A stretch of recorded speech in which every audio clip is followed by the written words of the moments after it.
February 11th, 1998. My name is Ben Nachman, Nachman.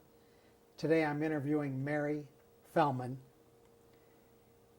Can you give me your name and the spelling of your name, please? Well, my name is Mary Arbitman Fellman. I am the daughter of Max and Dora Arbitman, Arbitman. That wasn't their original name. My father's grandfather's original name was Kinker, Kinker, and they came from a small shtetl outside of Odessa.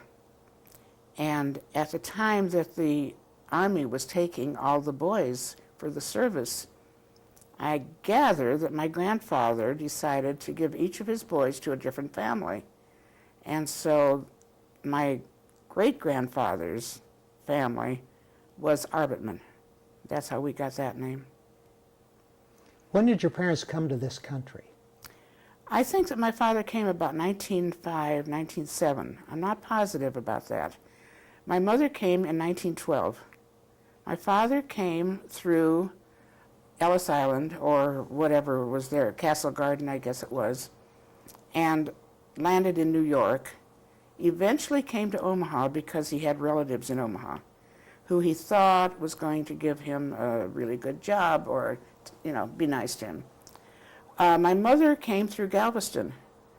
My mother came from a small town called Puchovich near Minsk, Gubernia. And her father and brother came first, and they came through Galveston, and then they went back to Europe, and then the family came here in 1912. But they came through Galveston, came up to Nebraska, because I think, as far as I know, they must have had somebody, a landsman, who had come to Omaha first. I think that's why they came here. Did your father have any family that came here with him? To Omaha?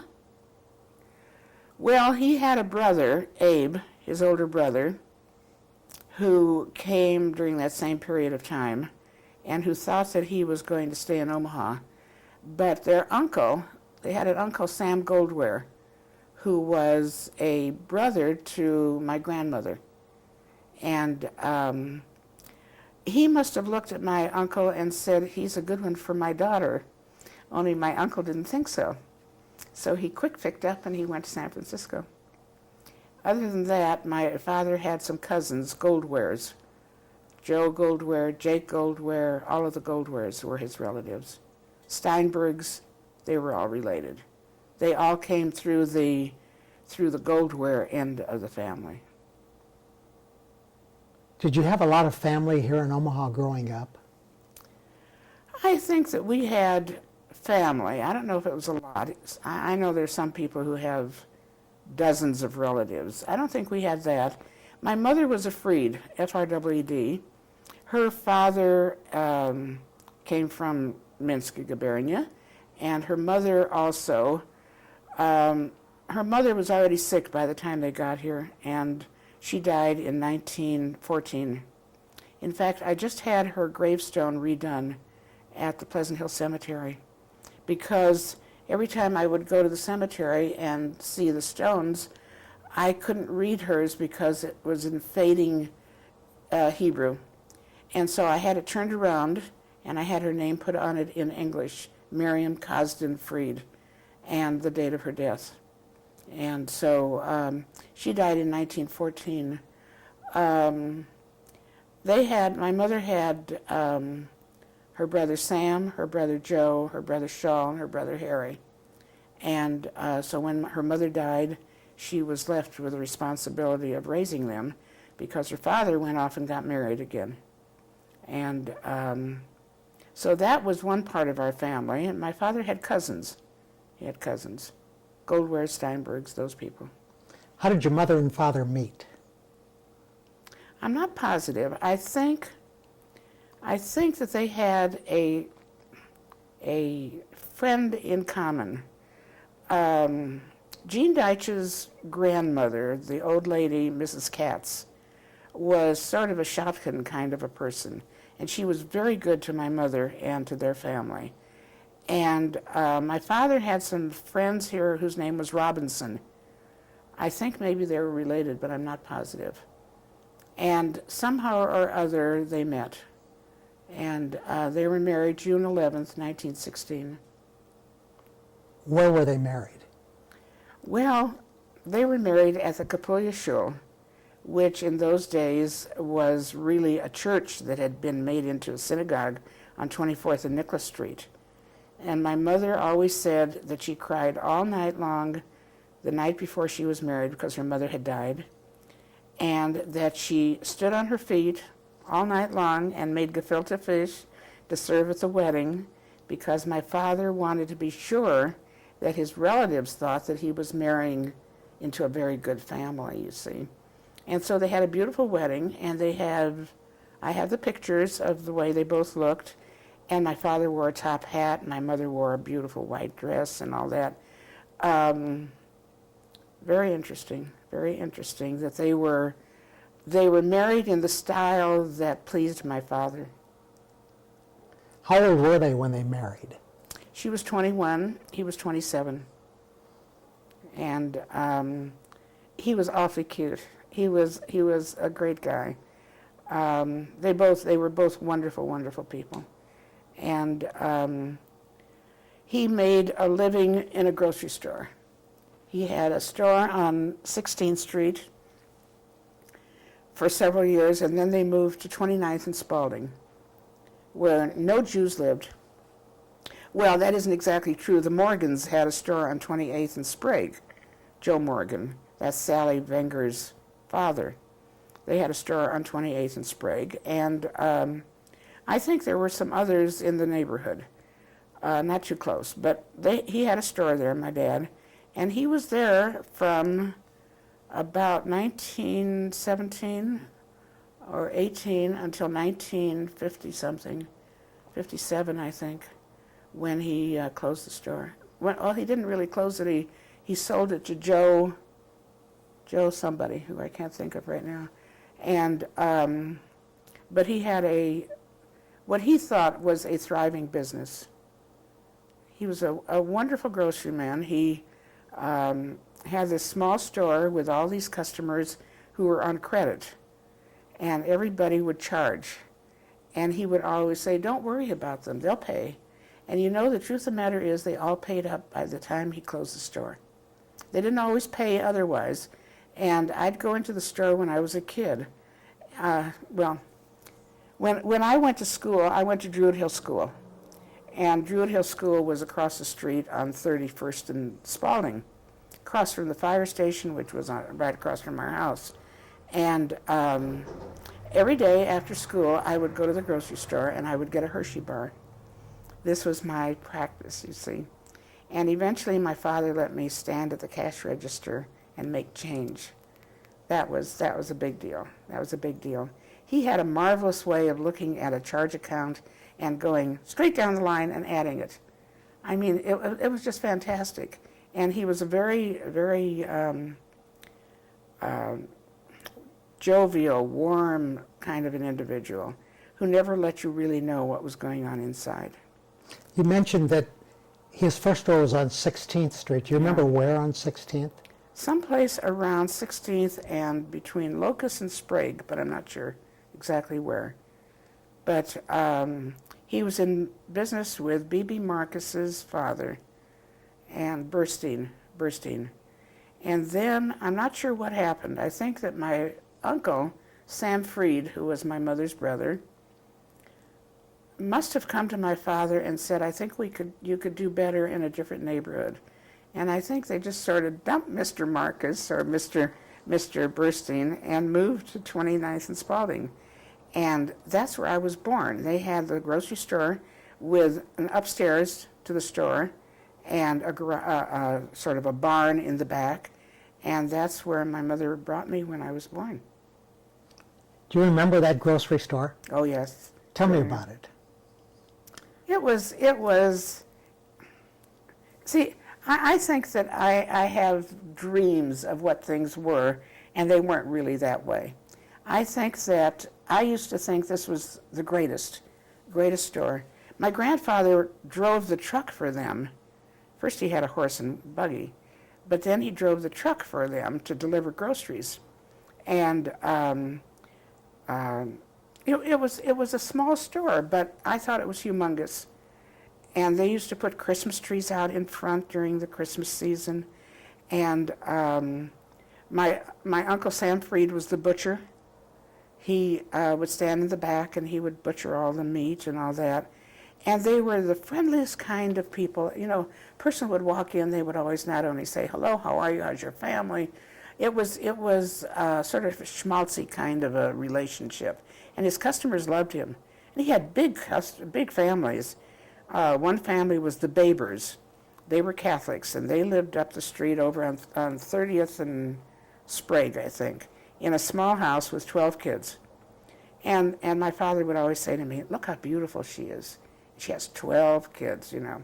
And then there were the Bessies. They had 10 kids, I think. And he had big families like that, and they loved him. They loved him. And it was one of the stores that was one of the beginners of the United Food Stores.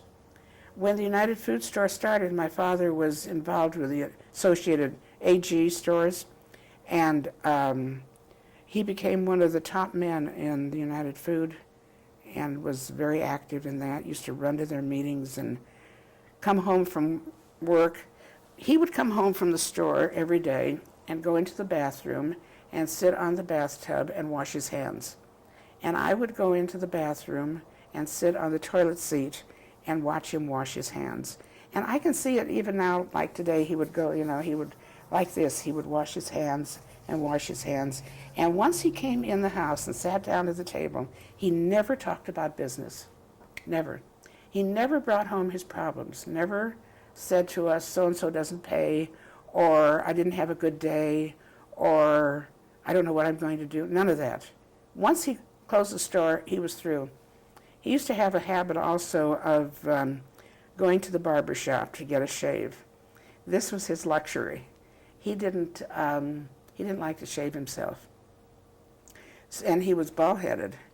And so he would go up to 30th and Spalding Street, where there was a barber shop. Before that, we used to go to 24th and Sprague, where the Cuba brothers had a barber shop. And every Saturday after he closed the store, we would drive over to the Cuba barber shop, and he would go in and he'd get a shave and a haircut.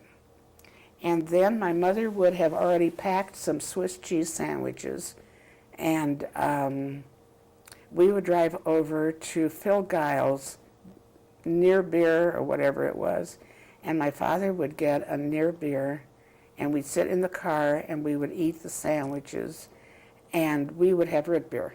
All three of us kids would have root beer.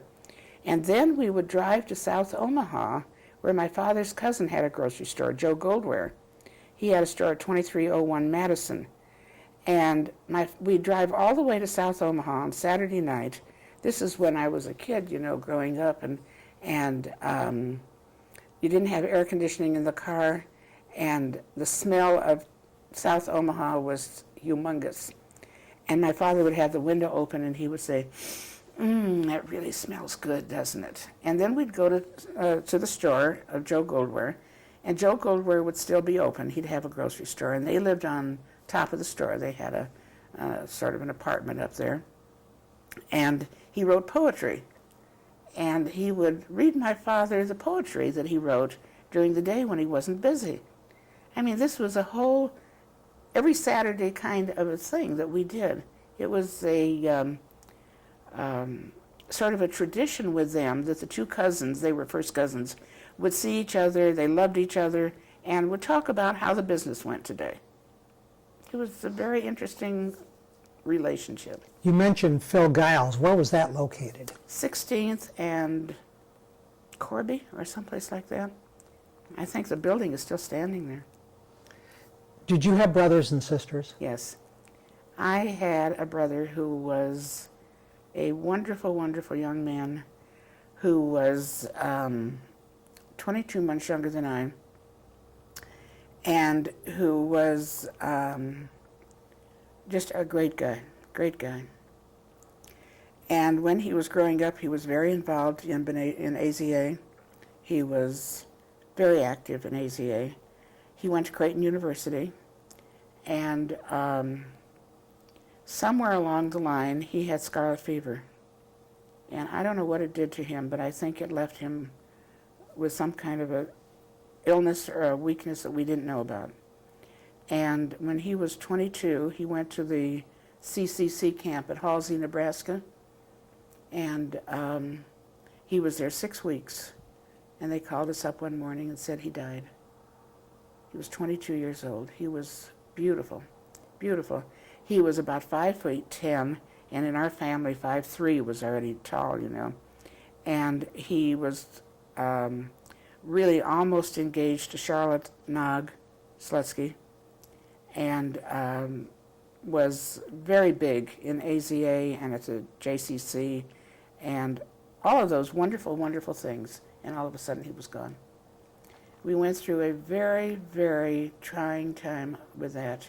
Had to be a tragic. It was horrible. It was horrible. My mother got cancer after that. My father shut up. He didn't talk about it. He just couldn't talk about it. And I've lived with that all my life, with the idea of what it would have been like to have had him. He was a friend. He was my friend. He was just a wonderful young man. And all of a sudden, he was gone. And then I have my sister, thank God, who is living in Israel now. She is 4.5 years younger than I am. And she lived in Omaha until she finished University of Nebraska. And then she was in Omaha. She worked in the store with my dad for a while. And then she met her husband. At that point, it was World War II. And my brother died in 1941. And in 1942, I was already very involved in the community and doing a lot of things at that point. In about 1942 or 1943, I started what was known as the Yanks, Y-A-N-C-S. It was Youth Army Navy Committee Service.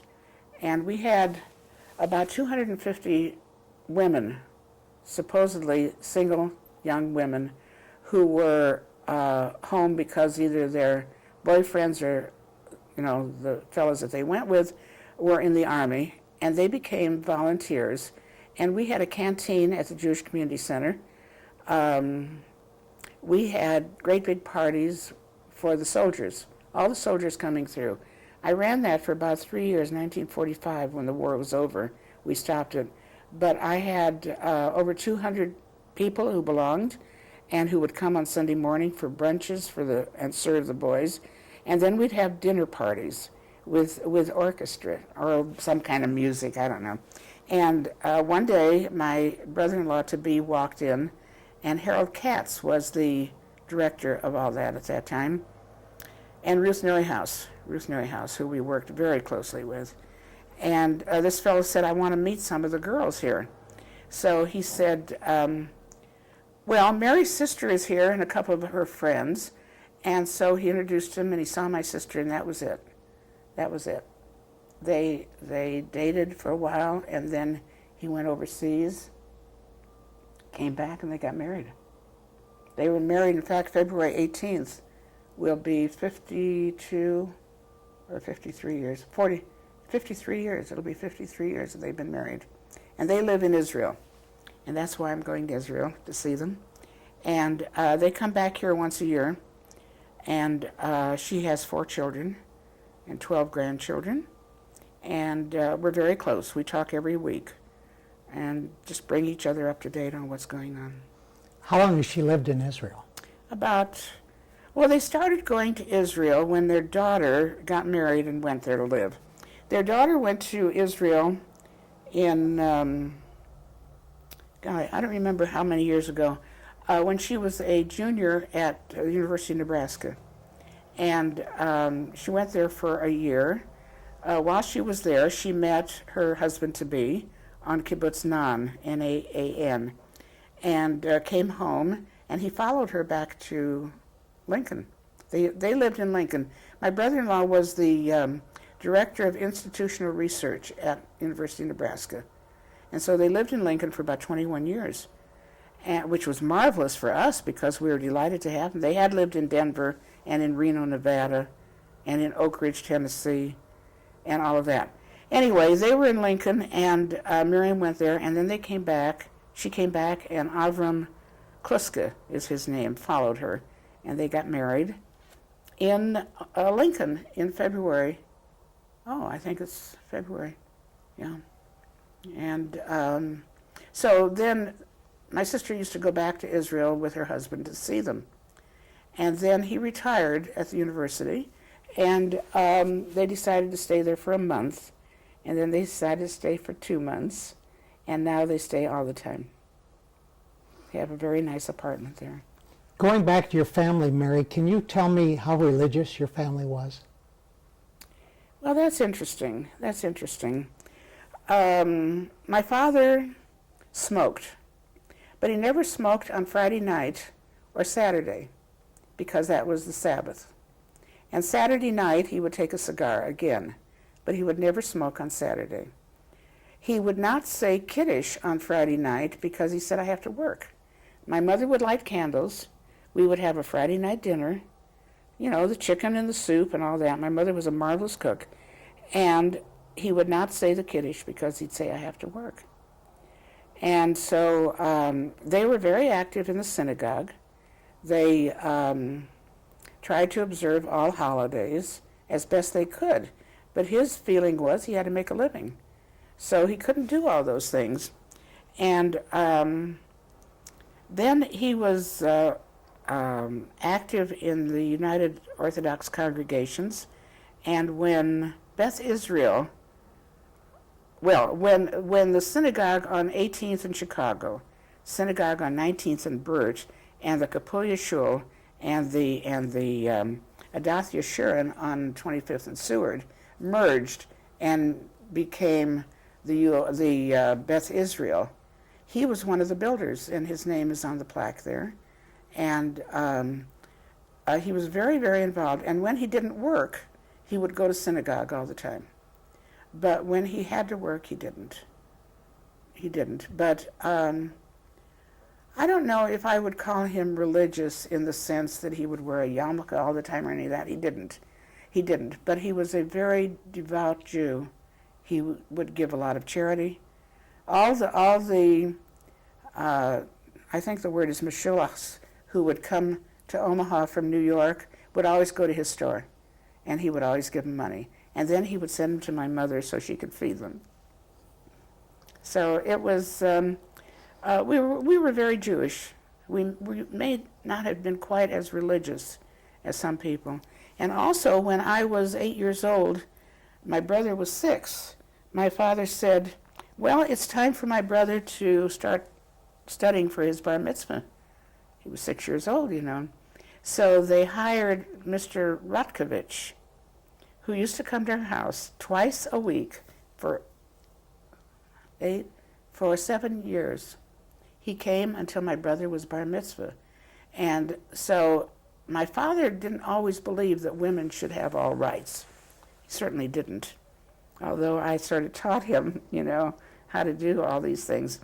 And so he would say, well, listen, it's only another 50 cents every time for Mary to learn also. So I was very lucky because twice a week, Mr. Rotkovich would come, and we would sit at the kitchen table, and he taught us Hebrew, to read Hebrew, but he never taught us how to understand it. He didn't teach us the meaning of it, but he taught us to read it.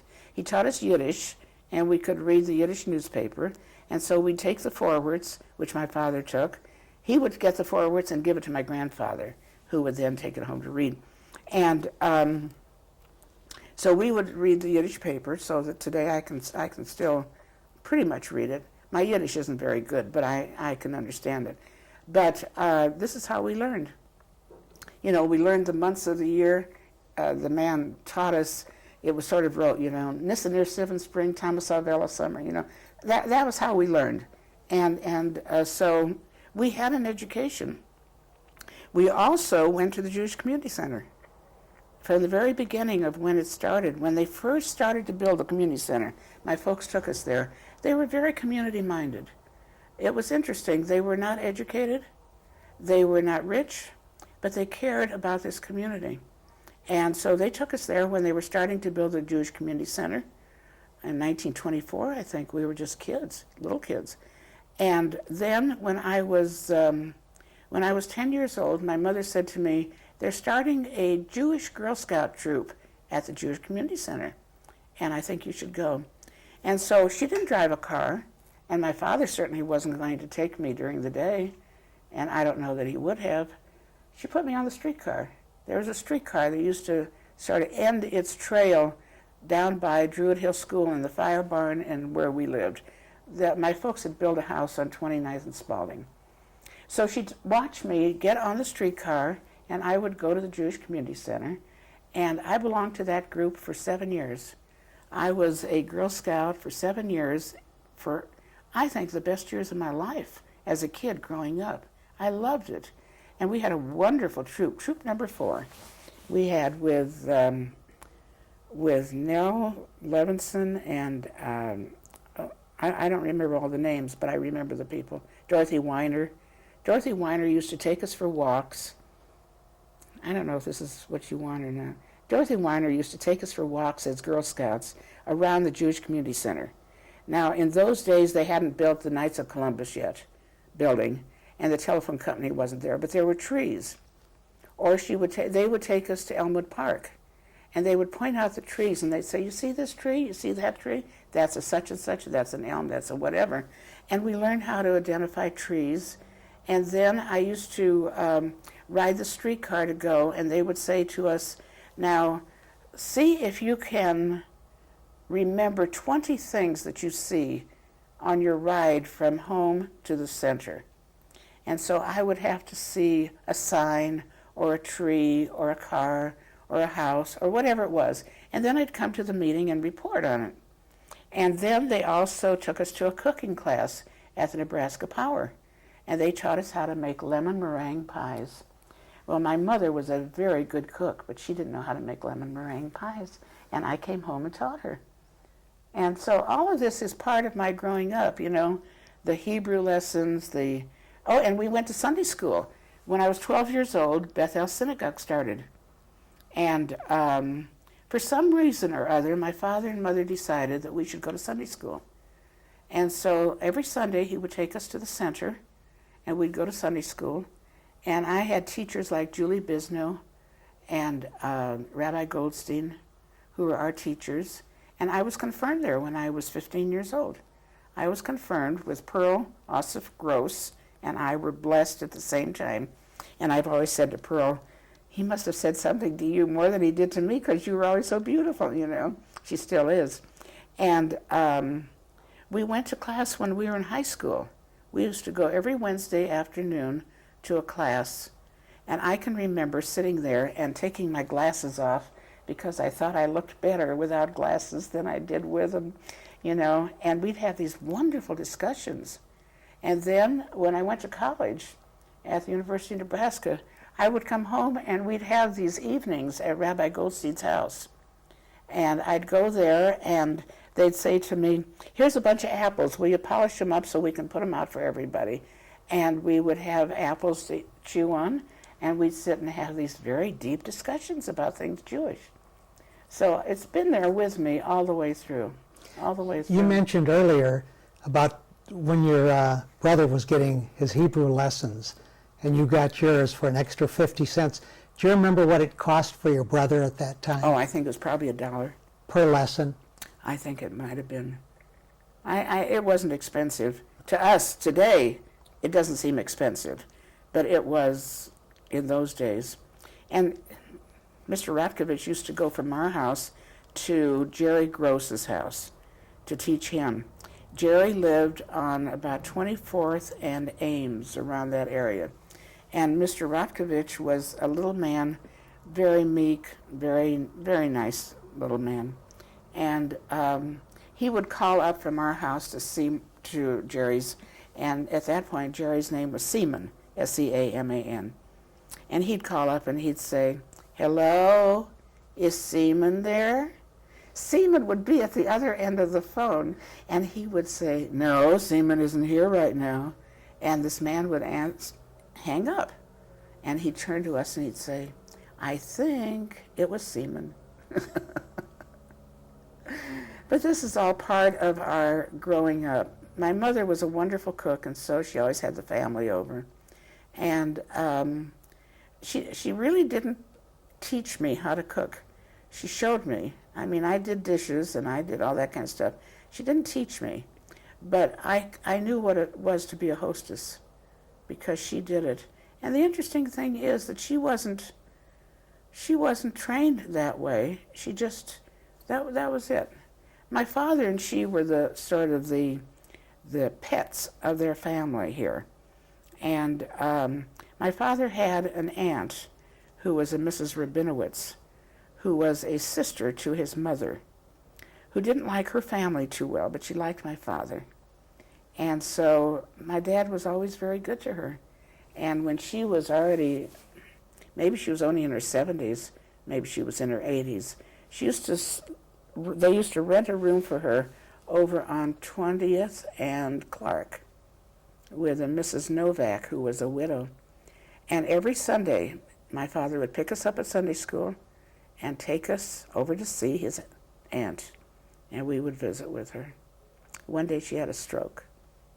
But I think that what they taught us was not only to love our Judaism and to love family, but to respect older people, to want to learn more. When I was at Central, I was editor of the Register, and I was very involved. I was the first Jewish girl to be a countess. That was when they started the Miss Central High. Betty Nolan was the first Miss Central High, and I was the first Jewish girl in that. And then I was graduating high school, and I said to my father, I want to go to college. Well, he said, girls don't go to college. I said, Daddy, I want to go to college. And at that point, I was being asked by the girls at the SDT house in Lincoln to come to Lincoln, no less, not just to go to school in Omaha. Some of my friends did go to the University of Omaha, which was on 24th Street at that point. But I wanted to go to Lincoln. I didn't know what it was to live away from home. And I wanted to go, and he said, girls don't go. Well, it was the same kind of thing that we had when I wanted to learn how to drive a car. Girls don't drive cars. And I cried. I used to get pretty far by crying, you see. And eventually he did start to teach me how to drive a car. I almost killed everybody. And then my brother took me out and taught me how to drive. And so when I was 18, I started to drive. Well, it's time to graduate high school, and I want to go to college. And the girls are coming over from the SDT house to rush me. And my father doesn't understand this. And so I must have cried because I got to go to college.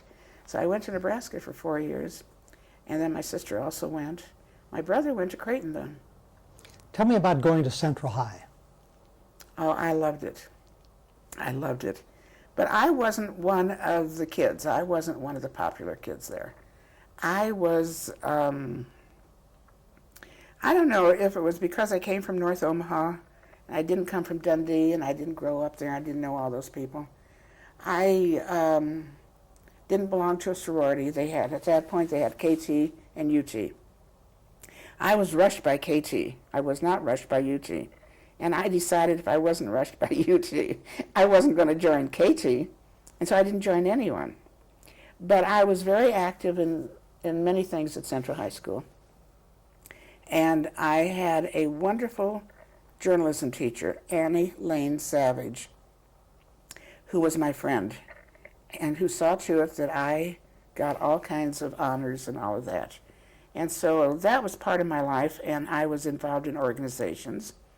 And I went to the Jewish Community Center for these classes that I had from Beth El. And I think that I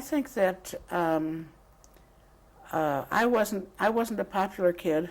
I wasn't somebody who dated and all that.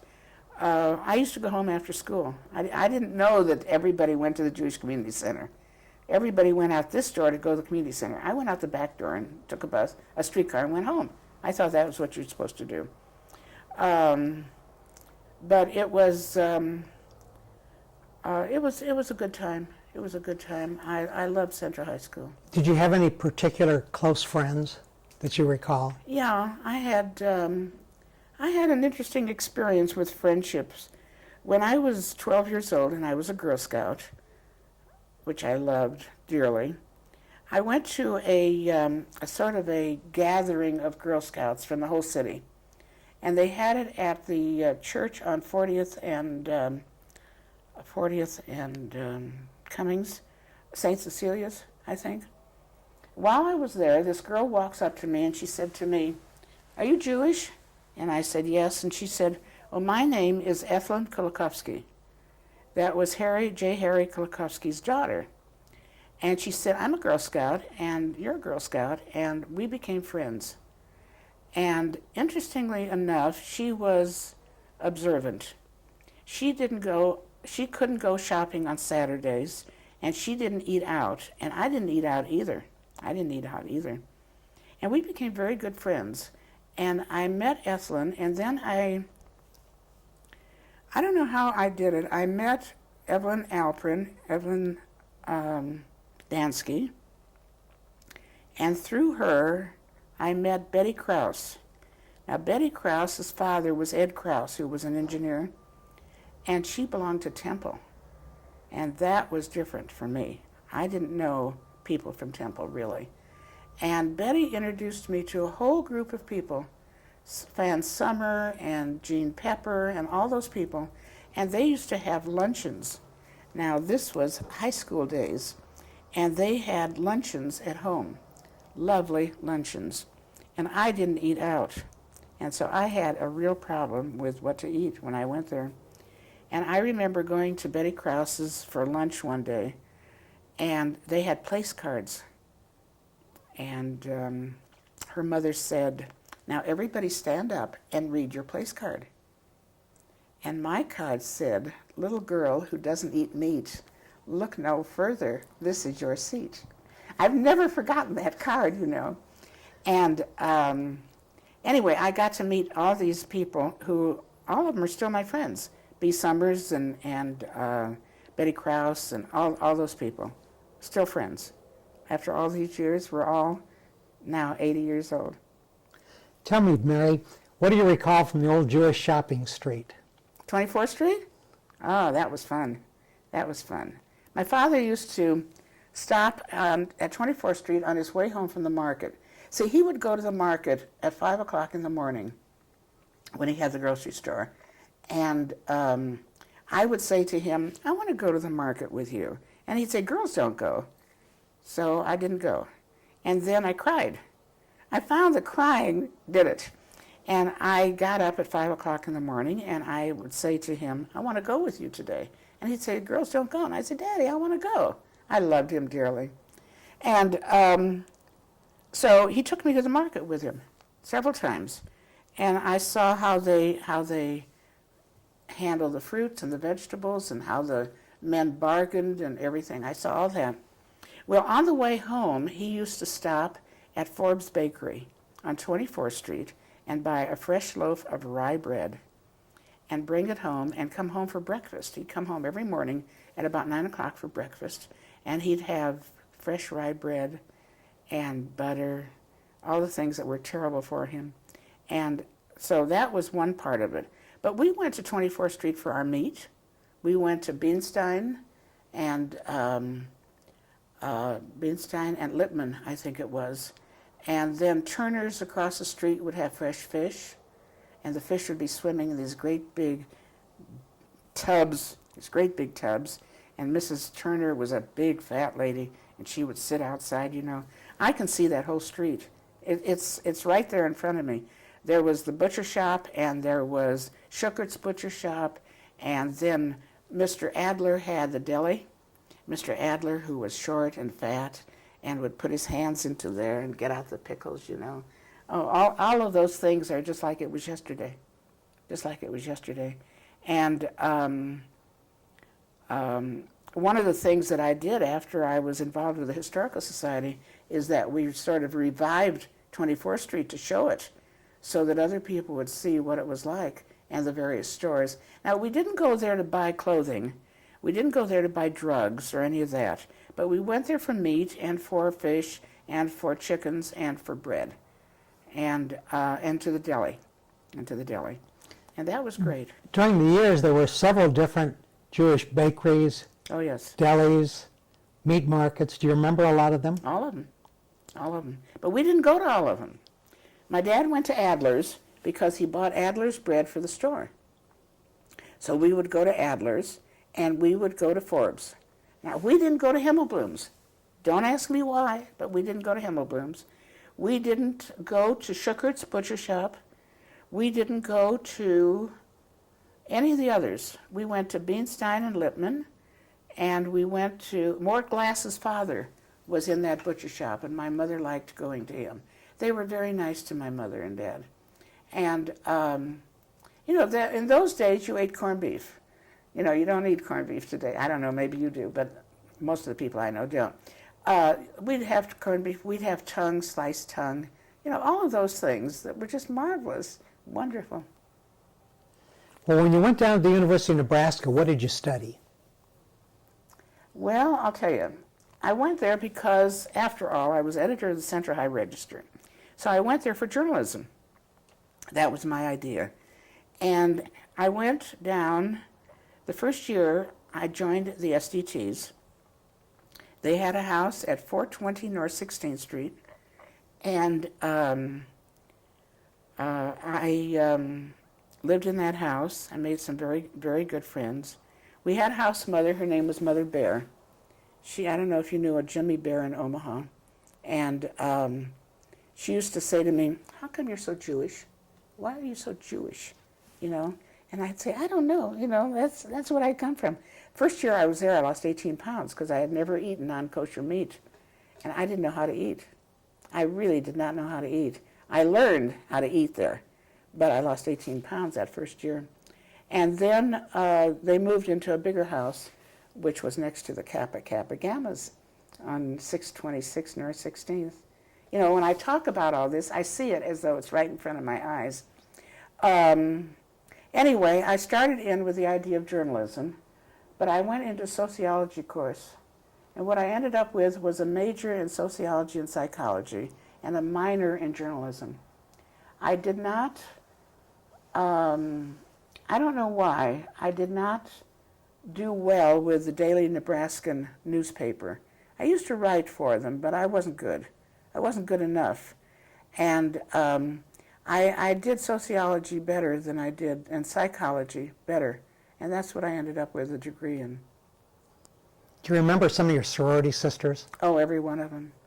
The interesting thing is that all of us, there were there 7 or 9 of us who graduated together in 1939. We're all still living. Now, that's pretty good. Who are That's they? pretty good. Well, Joe Rubnitz Frankel, B. Summers, Marty Ellman, Harriet Byron, Betty Lazar, Janie Getz, Kritz, and me. I think I left one person out. Marty Ellman, I said that. Well, those were all of us, and we're all still living, which I think is marvelous. And you've maintained your friendship over the years? Yes.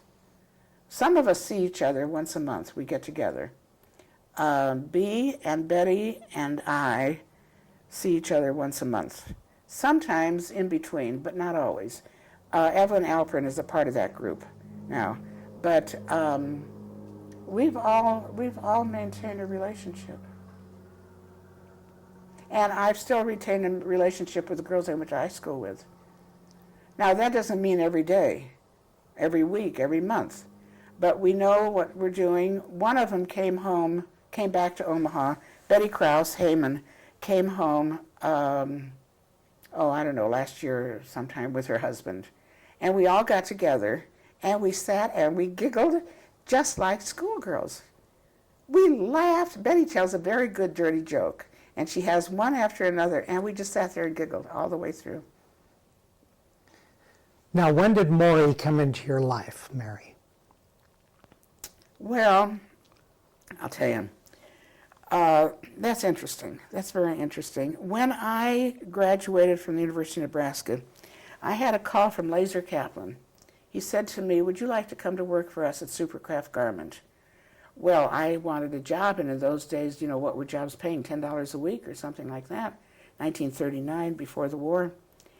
So I went to work for Laser at Supercraft Garments on 10th and Farnham. His father really ran the business. And I worked there for about 6 months, and I was supposed to be trained to be something. I don't even know what it was. Something good. After all, I was a college graduate, right? Well, I worked there for about 6 months, and I decided $10 a week is a lousy salary. So one day I went over to Mr. Kaplan, Sam Kaplan, who used to walk around very stern and very straight, And I said to him, "Mr. Kaplan, I wonder if it's possible for me to get a raise." And he just startled, he was very startled, and he said to me, "What?" And I said, "Well, I'm only making $10 a week," and I thought maybe I could make $12 a week. So he said, and he walked away. Well, the next week, I got $12 in my check. So I went over to Mr. Kaplan, and I said, "Thank you very much for the raise." But I didn't know it was a mistake. The girl who was the bookkeeper, Dora Dalgoff, had made a mistake and given me the salary of the person above me, whoever that was, Sylvia Falk, I think it was. And he fired me. The next week, he fired me. So then I went to work for some insurance company, and then I went to work for the government. I got a job with the government. It was during the time of preceding World War II.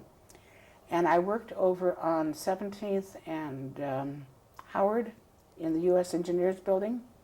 I was a secretary, and I made $1,800 a year. That was already big money. And I was secretary to Ken Stinson, who ordered lumber from Washington and Oregon for building the Meade camp and all those other camps. So I worked there for about 1.5 years. Well, during that time, I didn't keep busy all the time. So during that time, I was also National Secretary, National Treasurer of Sigma Delta Tau sorority, because in 1940, they had a convention in Omaha. And I had done all the publicity for them. And so after the convention, when they were picking officers, they named me National Secretary. So for 6 years, I was on the national board, and I was National Secretary, National Treasurer. And I traveled in first class, in Pullman cars. I traveled on the sorority, you see. So I was doing that, and I was working for the government, and I had time on my hands. So I started writing columns for the Jewish press. I wrote with khaki and blue about the boys in the service, and I wrote about the Yanks that I started, and I had columns running in the Jewish press. Well, then I was busy with all that. Then my brother died. I stayed home for 1 year with my mother, and while I was home, I did sorority work, but I didn't work. And then there was an opening at the Jewish press. So I went to see Dave Blacker. Now, I knew his parents. I knew his sisters. I knew everybody. I didn't know Dave. So I went to see him, and I walked in, and I said, "Mr. Blacker." And he said, "Mr. Blacker is my father. I'm Dave." And we developed a friendship that was irreplaceable. Irreplaceable. Anyway, I applied for the job of, I don't know what it was. I wasn't going to be the editor, but of news, I think news editor or something like that. And I had a degree from the university, and I had all this experience and everything, and he hired me. And so I worked for him until I got married in 1947. And that was a fantastically wonderful, wonderful experience. First of all, I learned so much from him. He was an uneducated person who educated himself. He read the finest books. He had a wonderful library. He was a marvelous, wonderful father. In fact, I just got a note from his daughter, who I keep in touch with, Jeannie. He was my friend. He was my friend. But I never talked to him about personal things. I never told him about me, you know. I was the person who kept the Jewish press going. I was all that. But I didn't talk about my life. And I was doing all these other things, but he didn't really care. But we would sit and talk, and I took shorthand in those days. Very good. 120 words a minute. So he would dictate letters to his children through me. And we would both sit there and cry because they were very, very warm, schmaltzy letters about my love for you, Jeannie or Barbara or Marty. And we would talk. And he taught me so much. He was the chairman of the Philanthropies campaign in those days.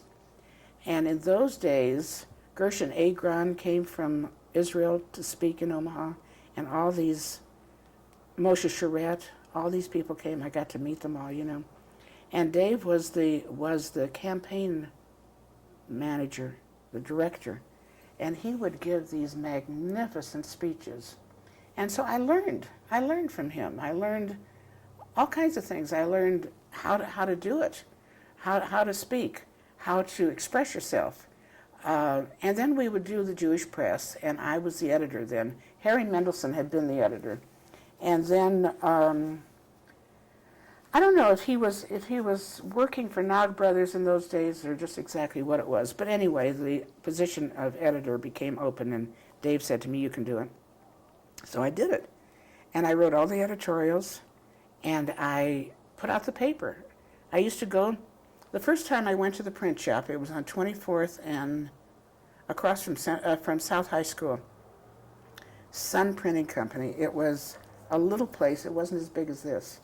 And the man in charge was named Smith. John Smith or Jim Smith, I don't remember. And the first time I came, he had not worked with a woman before. So he said to me, "Do you know how to read print?" So I said, you know, thinking I know everything.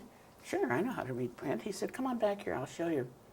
And I go back to where he's got a whole thing full of print that is going to be used for the paper. And he said to me, "Here, you have to look down on it." He pushed my head into the print. That was my introduction into printing. That was how I learned. And then I would go out there every Wednesday and bring with me all the articles that I had written, everything, and we would put the paper together. Or Thursday morning, I would go out there. Well, I was doing all that and loving it. I loved it. I made $45 a week, and that was a lot of money. Now, when I left and Dave hired Leonard Boasberg, he paid him $100 a week. But I was a woman, you see, and they had to get used to the idea of a woman doing all these things. Anyway, so I was working at the Jewish press then, and I would go down to the print shop and do the paper. Well, one day, Dave and I were very good friends. We had great respect for each other, and we really loved each other in an honest way. I mean, it wasn't a man and woman kind of thing at all. Anyway, one day I was having lunch with him at Brandeis in the cafeteria. Brandeis was our eating place, you see. And he looked up and he said, "Oh, I see Maury Fellman is back from the service." And I looked up, and here is this guy in a lieutenant colonel's uniform, looking very handsome. And I said, "Oh, because what did I know? I didn't know who he was. Now, the truth of the matter is his brother and my brother were very close friends, but he and we didn't know each other. So so Dave said something about Maury Fellman, and that was it. I didn't know anything about it. But I went up to the office with Dave, and the phone rang, and it was his sister Betty, Maury's sister Betty. And she said to me, and I knew her, but I didn't know her brother. So she said to me, you know, my brother just came back from the service, and I'm having a party for him Saturday night, and I wondered if you'd go. Well, of course I would go, you know.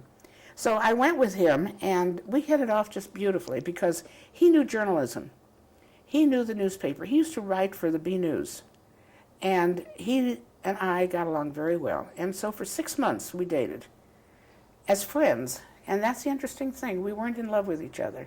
We were very good friends. And we would go out and whatever. And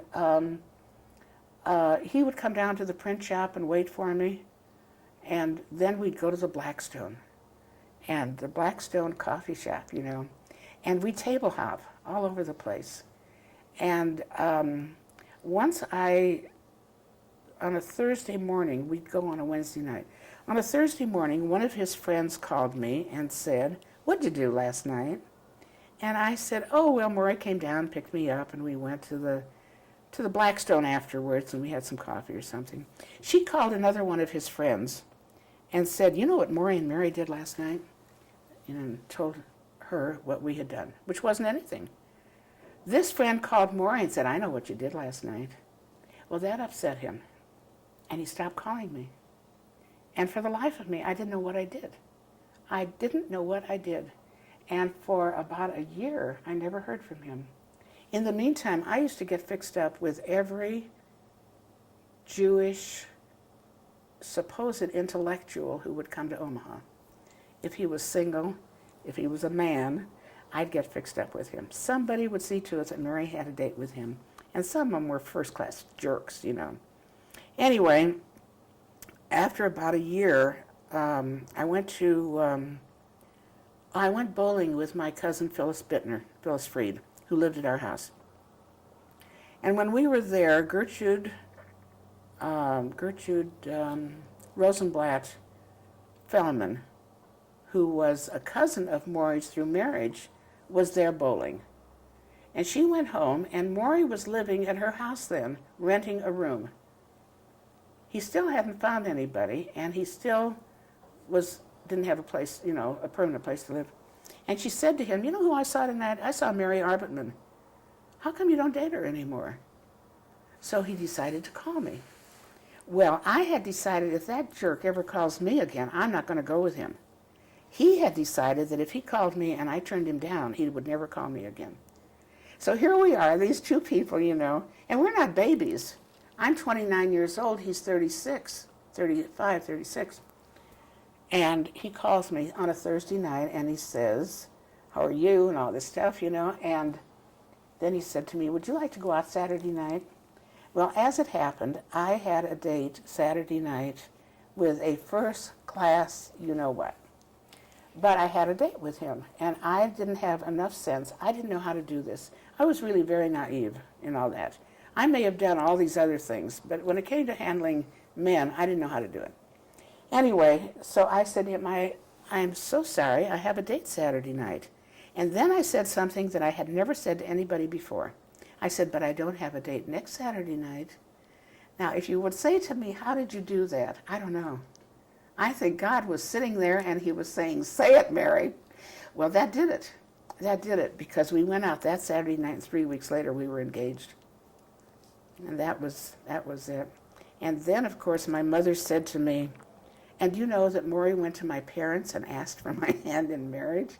You know, we weren't babies. And he had a good position, and I certainly did too.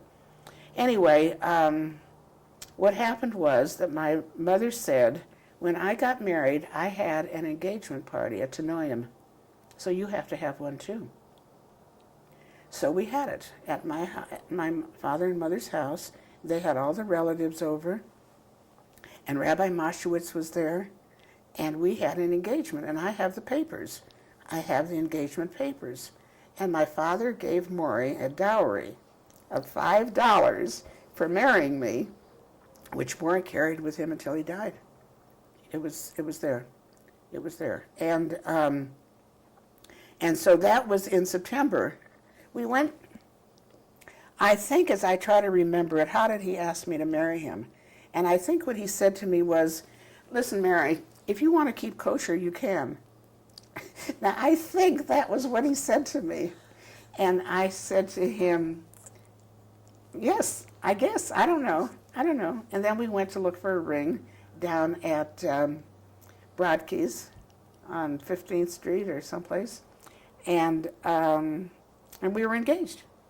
And then we had 3 months of loads of parties. Everybody had parties for us. And we had all our plans to make, and we decided to get married in December. We decided there was no point in waiting. So we were married December 28th, and we went to New Orleans on our honeymoon. We had a good marriage. And we were married for 35 years.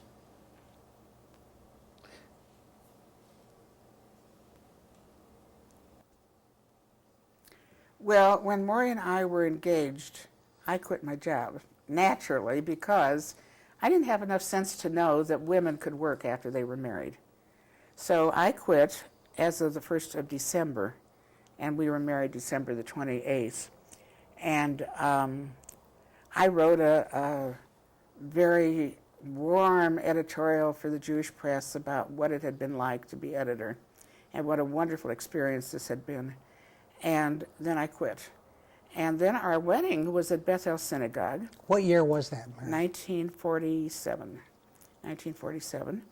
Our wedding was at Bethel Synagogue, and we invited half the town.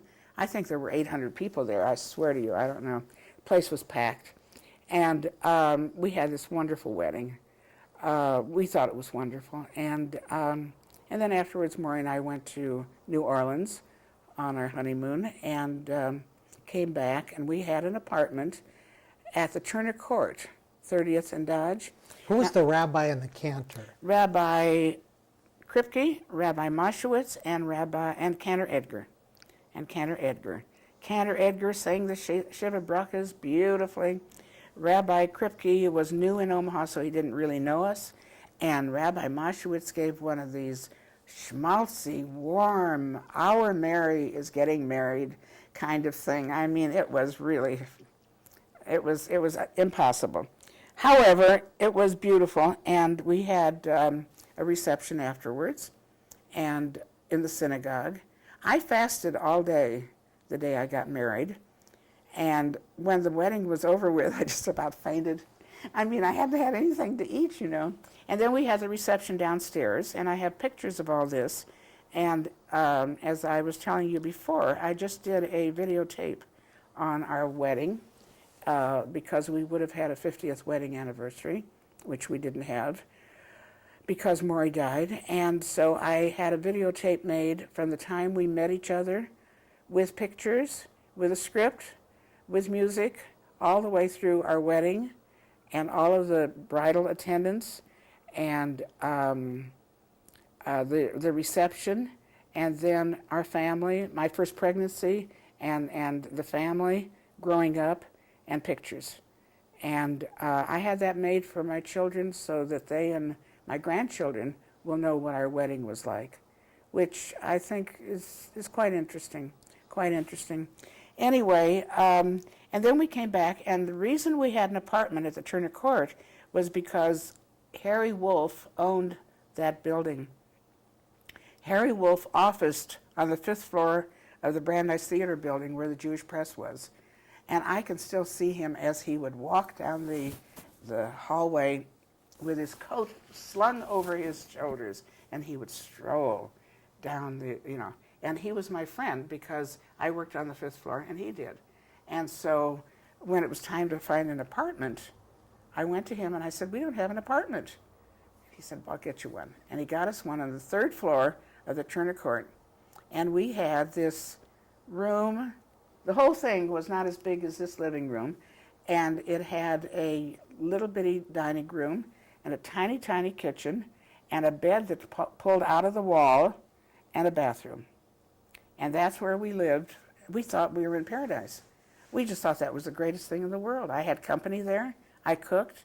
First time I cooked, I burnt my whole hand, you know, all that kind of stuff.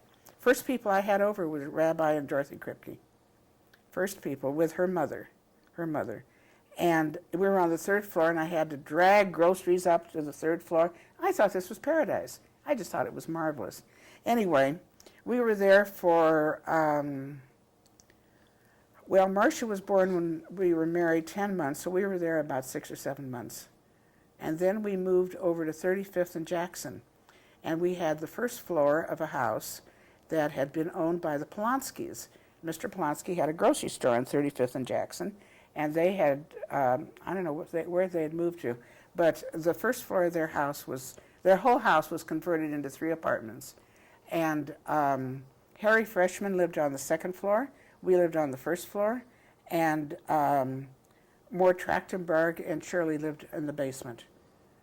And that was where Marcia was born, in that house. And I had this great big living room, beautiful kitchen, and a bedroom, and a bath.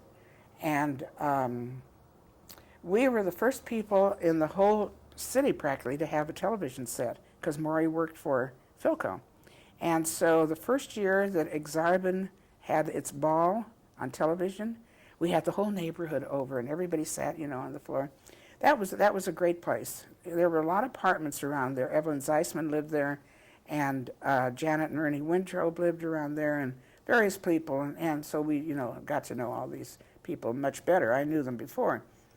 Anyway, and then we bought a house on 55th and Howard for $13,000, $13,500, I think it was. And we thought we were just living in paradise. Did you pay for it at that time? I think we paid it out.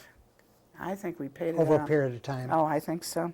We lived there, had Marcia came with us. She was 11 months old, I think, when we moved into that house.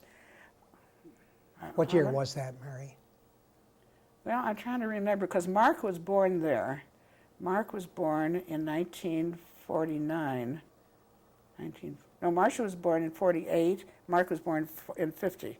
So it was in 1950 that we were already in that house. It had a tremendous living room. It had a dining room. And because Maury was with Geneva Kitchens, they put in a brand new kitchen for me. So I had all that, and upstairs we had 3 bedrooms and 1 bathroom. That was the drawback of that house. But it had a big yard, and we just thought we were in heaven. We just loved it dearly. Anyway, Mark was born there, and he was born in the hospital.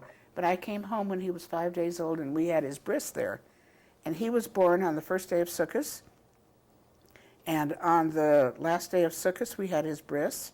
And everybody walked to our house from Bethel Synagogue. And we had this wonderful, wonderful bris. And then Ronald was born there. So we were there, and the only reason we moved was because Maury had had this surgery, and he wasn't supposed to walk steps. And we had the bathroom on the second floor. So then we started looking for a house, and I swear we spent 2 years looking for a house, because we didn't have a lot of money, and we wanted a house where everybody else was living with their families, which was Bagel, which was, you know, Dillon Fair Acres. And then we found this house that faced onto Western Avenue. And it was a busy street, and it had a garage that you went down like that. But we didn't see all that. We just saw that the house was beautiful. And the reason the house was beautiful, as far as I'm concerned, is that it had a laundry room on the first floor, right off of the kitchen. And when I went to see the house the first time with my mother, we went into the house through the door that walked into the laundry room. And I said, this is it, because here's a laundry room right next to the kitchen, perfectly wonderful, brand new kitchen. I was very lucky. When we moved into the house on Howard Street, I had a brand new kitchen. When we moved into the house on Western Avenue, I did. When I moved into this apartment, I did. So I've had brand new kitchens all the way through, which has been marvelous since I keep kosher, and it makes a big difference. In any event, We had a wonderful life there on Howard Street. Lots of social events, lots of people over. I started to tell you before we got into this about Maury being sick. And when we had been in that house on Howard Street, when Mark was about 9 months old, Abe told me that I shouldn't have any more children and that Maury might need surgery or he might not make it because he had, I don't even know if it was high blood pressure and there was a name for it. Anyway, we went to Rochester and they operated on him July, two times in July, a week apart. On one side and the other, it was a sympathetic nerve operation. And while we were there, and Maury came through very well, while we were there, Maury said to me, you may as well go through the clinic as long as you're here. And I had no reason not to. Nothing was bothering me that I knew of. So I went to the clinic, and while I was there, I said to the doctor who was examining me, why is it hard behind this ear and not behind this ear? And he checked me. He didn't say anything. And they also did a test on me to see if I was pregnant, which I knew, of course, I wasn't, but I was. And so the next day, he came in to see me, and he came in with 6 doctors. And I said to him, what's all this about? And he said, well, I just wanted to show them the tumor that you have behind your ear. And I said, tumor? What are you talking about? Well, I had a tumor on the parotid gland, and that can cause you to have a crooked mouth, or to lose your speech, or to even die. Anyway, and he said, you have to have that surgery immediately. And I said, I can't have it. And I sat there and I cried. You know, all these doctors are sitting there looking at me, and I'm sitting there crying. I said, I have 2 babies at home. I have a 9-month-old and a 2-year-old. You tell me I'm pregnant. My husband has just had surgery. I can't do it. So they finally decided, they checked their records, and they saw Dr. Albert Black was in Omaha. They said, if you go to him, you can go home. And that's what I did. I came home. I went to see him. I used to sit in his office, pregnant, with all these people with all these problems, you know, and I'm not looking bad at this point. I'm just having this thing. And I got so nervous, I thought, this is going to affect my baby.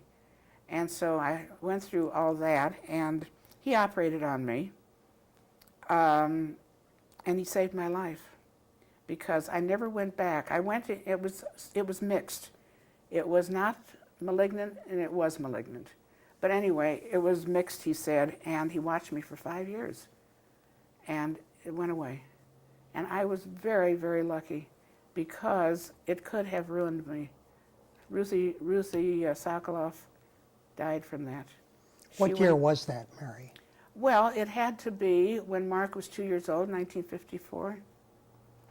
1952, because that's when Ronald was born, 1952. So what happened is that that happened to me. Then I had an abscessed tooth, and then everything cleared up, and I went to the hospital and I had my baby. That was great. That was great. And so, you know, I think that I think that life goes on in many ways for us. We go through good times and tough times. But because I think if you love each other and if you really care about your family and all that things work out. And it was in that house on Howard Street that I became more religious. I decided that besides keeping kosher and keeping the Sabbath, which I keep, that we had to do Friday night dinners. At that point, I would light candles and we would have challah. And then we'd have dinner. And so I said to my friend Ethlyn Kulikowski Kaplan, who was going through a time of rejuvenation as a Jew, I don't know what to do. I really want to have a Friday night dinner that's a real Friday night dinner, but I don't know how to say it to Maury. So she says, I'll tell you. She gave me her Hertz prayer book. She said, Friday night when he comes home, you open this Hertz prayer book to this page. It has the Kiddush on it. And see what happens. So that's what I did. Maury came home. I had Friday night table set. The candles are lit. The wine glasses are on the table, all that. And the book is open to the Kiddush. And he looks at me and he says, oh my God. And he says the Kiddush. And since then, we said Kiddush every Friday night. We lit candles. We said all the brachas, the whole thing. Now that doesn't mean that Saturday he didn't go to work, but I didn't. And that was the beginning of more observance in our home than we had done before. But I think sometimes these things just sort of are accidental, you know. They don't come because you give great thought to them, or you say, this is how I'm going to run my life, or anything. It happened, and he was willing to go along with me. And then he became very involved at Bethel. I used to go to services every Saturday, and I would drag my kids there, and they were little kids, and they didn't want to go, and I would get a sitter and all that, but I would go to services. Well, then Maury was able to start going to services, and he would go. And one day I said to somebody who was on the board, you know, if you really wanted a good guy, you'd put Maury on your board. Well, soon after that they did, and then he became president of the synagogue. In the meantime, I was president of the sisterhood, and then I became president of the region. And so we used to go to services every Friday night. We would go to services and drag the kids. And then they'd have these dinners at Bethel. And we would sit at the head table, and our poor kids had to sit Friday night, you know, at the table. Well, the interesting thing is that my kids are not religious at this point. Nobody keeps kosher. And I don't even care, because when I go there, they are kosher for me. They make it for me. But Marcia makes a Seder that is par excellence and strictly kosher, because she does it for me. Mark belongs to my nephew's synagogue now in St. Paul. And who is sending his kids to the day school? My son Mark. Why? Because it's the best school in town. So he's got 2 kids going there. The little boy knows all the prayers. He sat next to me at one of the bar mitzvahs, and he's got his book open, and he's reading all the Hebrew, you know. And the little girl, who is now 4 years old, goes to there. Ronald belongs to a Reformed temple.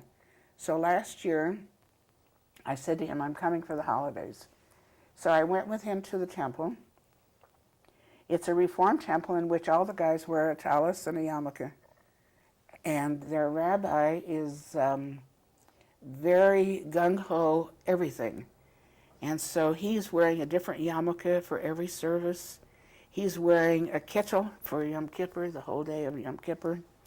He is taking these guys through everything. So one day recently, my son said to me, I can't talk to you. I talk to my kids very often. I can't talk to you Monday night. I have to go to a Torah study class. I said, that's nice. Then he said, I'm going to be in the play. They're doing a play at the synagogue. The Rebbitzin has the lead. I've got one of the men's leads. Great. He goes to services on Friday night. They go to Havdalah services. That's because they have a rabbi who is bringing them into this, and because they're ready for it. Their daughter had a bat mitzvah there, and the boys will have them. And so as far as I'm concerned, you know, they're all doing their thing. How many grandchildren do you have? 8. 8 grandchildren. 8 grandchildren. Is it a... Marcia has 3 beautiful sons. She has Jesse, who is 22, Jacob, who is 20, and Benjamin, who is 17. And the 2 older boys are in college. Marcia's divorced, and she is a fantastically wonderful young woman who is deserving of some better things in life than I think that she's gotten, but she doesn't seem to let on to that. She is a registered nurse. She went to the University of Minnesota. She's a registered nurse, but she is now involved in all of their computer work in the emergency of the Hennepin County General Hospital. That is because about 5 years ago, Marcia and a friend of hers went horseback riding in Montana or Wyoming, I think. And when Marcia got up there, and she's gone to camp, she knows all these things very well. When she got up there, the guy who was in charge of the horses said to her, "This horse was sort of wild yesterday," and she said, "Oh, he'll be fine." And she got on him, and he threw her, and he broke her, and her back was broken. And they flew her home in an ambulance from Wyoming to Minneapolis, and they had to operate on her back. And what they did was to put 2 rods, I think, in her back, so that while she can bend forward, she can't bend down. She has to squat when she bends down. But beyond that, she's okay. So she was sick for quite a while with all that. And so she couldn't stay on as a trauma nurse in the hospital. And they moved her into computer work. Well, so she does that, but now they send her all over the country teaching other hospitals how to do what she's doing. So she travels a great deal also. And she's a wonderful mother because she doesn't mother. She's their friend. She is what I never was. I never could just be their friend. I was always the mother. She is not. She is their mother, also their friend. As a result, they come, two of the boys don't live at home now. They go to school there, but they live together in another house. They come to her, and she's got soup, and she's got baked stuff, and she's got everything, like that. The younger one graduates high school now, and I'm not sure what he's going to do. They're very, very nice young men. Mark has 2 children. He has a son, Samuel, who is 9 years old, who goes to the day school, and he has Catherine, what is her name? Catherine, whatever. Anyway, her name is Katie, and she's 4 years old now, and she's something else. She's wonderful, wonderful little girl. And Ronald has 3 adopted children. Ronald and Debbie were not able to have their own, and they started adopting, and they adopted Becky and Matthew and Daniel. Beautiful kids. And if you say to me, which of your 8 children are adopted, I don't know. Because these children are as dear to me as if we had given birth to them. Becky was bat mitzvah last year, and she goes to camp. She's very bright, very talented. She wants to be an actress. Matthew is a musician and talented, and Daniel is just precious. They're all precious. So I'm very blessed. I'm very blessed. I think that my life has been blessed in many, many ways. I haven't talked to you yet about what I am doing in the community, but I just want to say that I think that because I had the parents that I did, very caring, good parents, because I had the husband that I did, because I have children who care, and because I feel blessed by all of these things, I have been very fortunate, very, very fortunate. And what has happened to me from the time I became involved in the community, which was forever, I became involved in Federation, in the Jewish Community Center, in the Jewish press. At various times I used to edit the Jewish press, and then since then, whenever the editor's been out of town, I have stepped in and carried on. I became involved in Federation from the time I was involved in the Jewish Community Center. When we first were talking about building, well, I was doing a variety of things, and it was even when the community center was still on 20th Street that I went to a meeting of the board. Maury was chairman of the Free Loan Society. And so I went with him to a meeting of the Free Loan Society, where he was reporting on the Free Loan Society. And they were nominating people for the Federation board. And somebody said, I nominate Mary Fellman. And that's how I got started with Federation. And then they elected me secretary. And then I was a vice president. And then I was involved in the time of building the Jewish Community Center on 132nd Street. And we were at a point there where we were having some problems with Federation directors and all of that. And Iz Trediak had been elected president of the Federation. And at that time, his son died, and he quit. And all of a sudden, they needed a president, and I was a vice president. And it was the farthest thing from my mind ever of being president of the Federation. And they had never had a woman. And we went through Harlan Noddle and Zapersky, Morley Zapersky, and some of those people. And we used to sit and talk. What are we going to do? What are we going to do? And finally somebody said to me, I don't remember who it was, Mary, maybe you ought to take the presidency. And I said, me? Take the presidency? I don't think so. Well, they said I should. I did. And it was 2 wonderful, wonderful years. Wonderful years. Lou Solomon was the executive director. I worked very closely with him. Maury was proud as punch that I was the president of the Federation. And I worked very hard.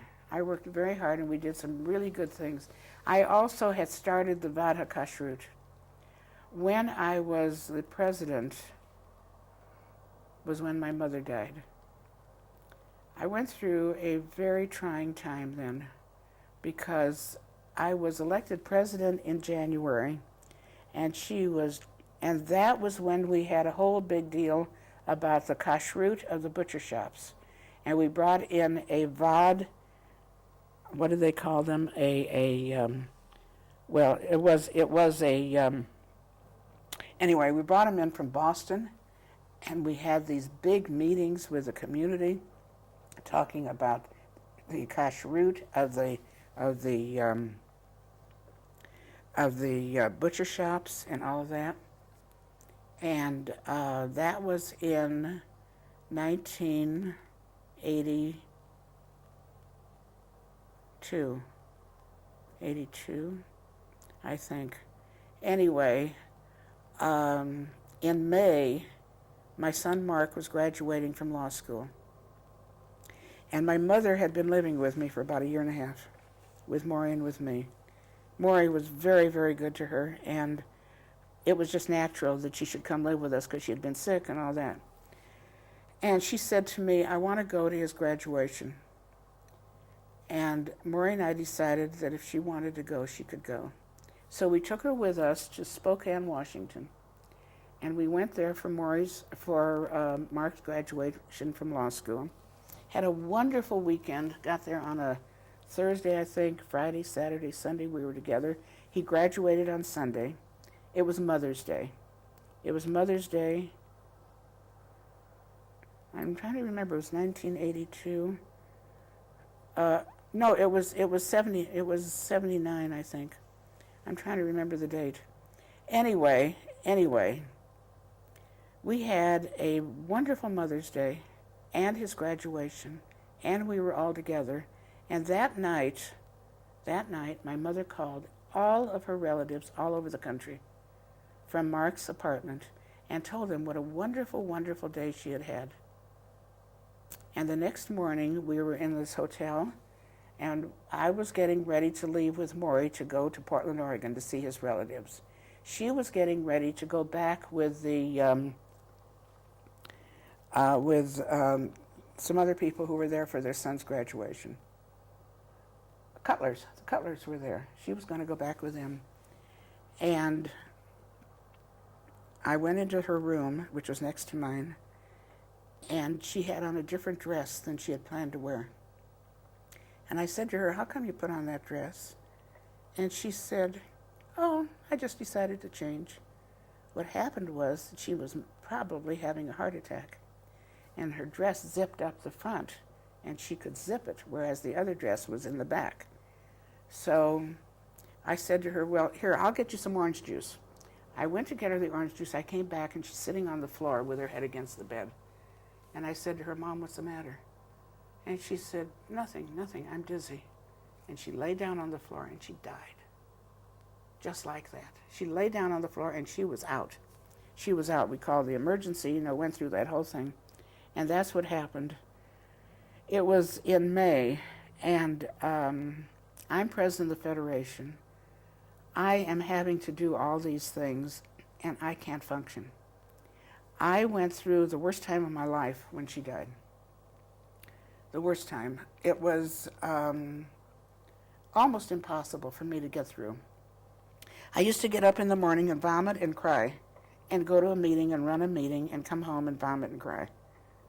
And one day my kids sat down with me. It was in about August of that year. She died in May. And they said to me, "You have a choice. Either you're going to die also, or you start to live." So I said, I can't handle having her gone like that. I was very close to her. So they said, "You've got to go to somebody." So they sent me to a psychiatrist. And I went to this doctor who was a psychiatrist on death and dying. And he said to me, "What's the matter?" And I said, "My mother died." And I cried and I cried. And he said, "That's good. That's good. You should cry. You could cry for as long as you feel like it." So I stopped crying. I went to him 3 times. And he said to me, "There's nothing wrong with you. You're just going through the loss of your mother." And so I began to live again. And it was psychological, maybe. I don't know what it was. But it was very tough. But I started, and then I functioned, But all through that time, I functioned. I used to go and do what I had to do, come home, cry, not eat, all that. Anyway, that was in May of 79, and I think I was president until 1980. And then I started the Historical Society, which was something that my friend Ethelyn Kulikowski had talked to me about before.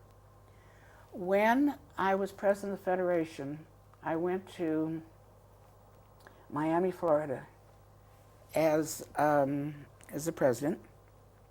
I walked into a room, and they had card tables set up, and they had tape recorders on the card tables. And somebody said to me, "Sit down here and talk to us." So I said, "What do you want me to talk about?" They said, "Just tell us about your life. What is your name? Who are your parents? All that." I said, "What are you doing?" They said, "We're doing oral histories." So I said, "Tell me about it, because I'm thinking about something for for Omaha." Well, they said there was a man in Pittsburgh who used to tell stories and everything. And they sat him down and they said to us, "Talk to us." And he said, "By myself, I'm a book." And that's what they named their project. "By myself, I'm a book." So I went home with all of this in my head. And my friend Ethelyn Kulikowski had been saying to me, "You got to do something. You've got to start the Historical Society. You've got to remember everything that happened in the past." So that was when I was doing cultural arts. I was the chairman of cultural arts. I knew that there was such a guy as Oliver Pollock. And I said, "I don't know how to do this by myself." So somebody said to me, "Call Oliver. He knows how to do this kind of stuff." He didn't know any more about it than I did. But the two of us sat down together, and for 2 years, from 1980 to 1982, we sat and talked. He used to come over and sit and talk to Maury, and then he would talk to me. And I invited Lois Friedman and Joey Cohn and Sivy Rothman to sit with us. The 5 of us sat for 2 years and talked about how to do this, what to do, all of this kind of stuff. And Maury was always in the background. He loved what we were doing. And so we had our first meeting, October 15th, 1982. And Maury was there. Maury was there. And we started, and we started. And then I'm going to cough, so I have to have timeout.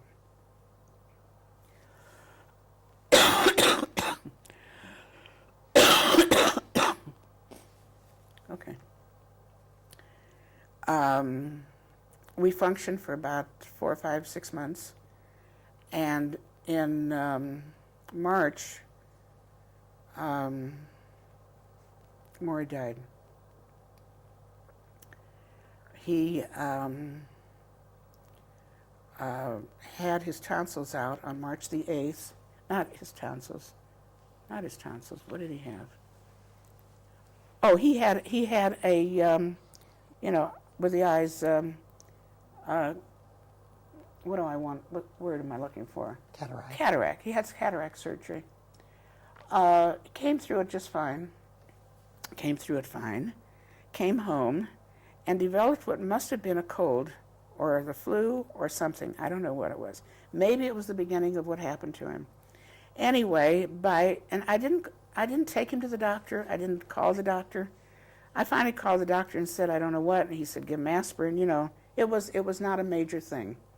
And Monday morning of that week, he woke up and said, I think I feel better. And he had breakfast, and I was sitting in the house, in the den with him. And all of a sudden, he was sitting on the sofa, and he went out. He keeled over. He said, oh, and that was it, and he keeled over.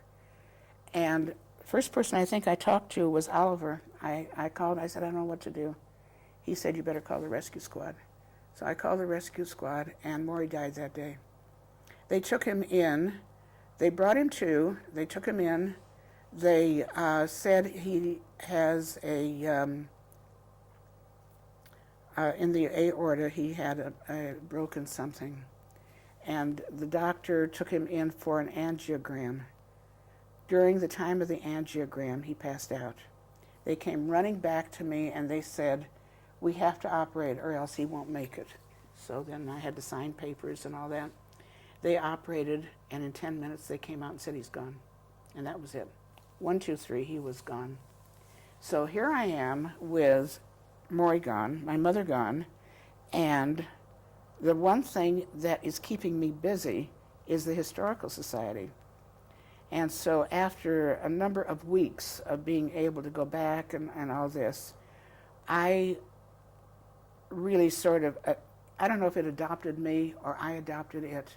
I used to go to the Jewish Community Center in the morning, and I would have a drawer that I would sit next to on the floor in front of what was Steve Rod's office. And that was where I started. And then one day, who was working with him? Somebody who was working with him came out and said, you can't sit on the floor. That's no way. What are you doing? So I said, I haven't any place to sit. I had decided that I had to be at the Jewish Community Center. That was the place for us to be. And so he said to me, you need a desk. I said, I don't have a desk. He said, I'll get you a desk. So he got me a desk, and he put it in the side there by Steve's office. Then he came by one day, or Steve came by and he said, you can't sit at your desk without a telephone. I said, I don't have a telephone. And they got me a telephone. And then he said, you can't sit there with everybody going by and talking to you the way they do. But you see, I was using this as an excuse for me to be out of my house and to be doing something, because Maury was gone and I was beside myself. Okay. Anyway, what happened was I got a section, they built it off, and then they gave us another section, and that was how we grew. And I think that because I knew everybody at the center, because I knew everybody in Federation, because I cared so much about what I was doing, everybody supported what I was doing. And so that was how we got started, and we set up a board, and we went from one little place into another little place at the Jewish Community Center. And finally, they gave us this space that was a storage room in the front of the building. In the meantime, we were doing exhibits. We were putting out newsletters. We were doing all this. Oliver and I were doing it together and with all these other people who were really caring about what we were doing. And we never complained about space. I never said to them, I need more space, because I thought I was lucky to have what I had. We got the Corridor of Jewish History because one day Temple Israel called up and they said, we have 6 display cases that we're not going to use because we have new ones. Would you like to look at them? And I said, of course. And I dashed over there, and all 6 of them were acceptable, because what did I know if they were good or not? They were free, and they were there. And I said, fine. So I came back, and I went into Steve Rod, and I said, Steve, guess what? I've got 6 cases, display cases. Got to figure out a place to put them. He said, there's no place in the building. I said, oh, come on, Steve, let's go see. So we walk out of his office, we go past the door, and at that point, we had just finished building the Livingston Plaza. So now we had an entryway between the community center and the Livingston Plaza.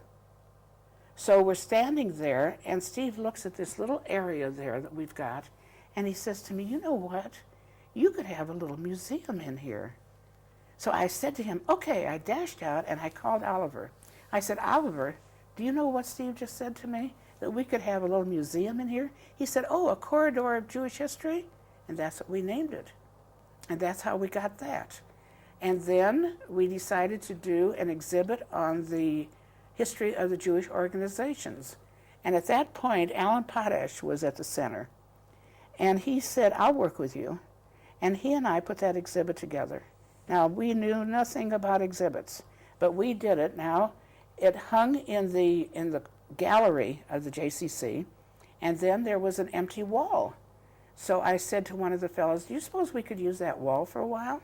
And they said, of course. So we put it up on that wall. Well, then, gradually, we got more exhibits, and we took over all the wall space. And then we had this exhibit on the organizations, and I said to whoever was there at that point, Steve was gone, do you suppose that we could use the auditorium for this exhibit? And they said, well, I don't know, why not? And nobody has said no to us.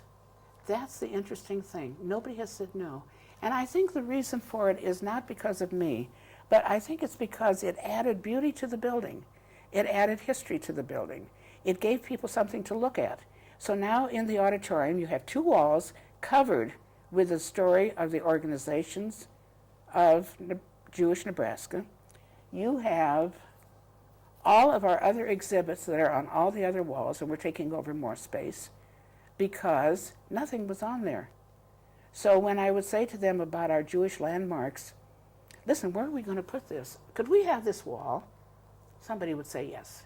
Mike has been very good to us, and so that's the way we got that. Then we've got the exhibit on Jewish youth. Well, what about this wall? And so we've got all the walls are taken care of. Well, then along comes this whole business of we need another building at the center. We need this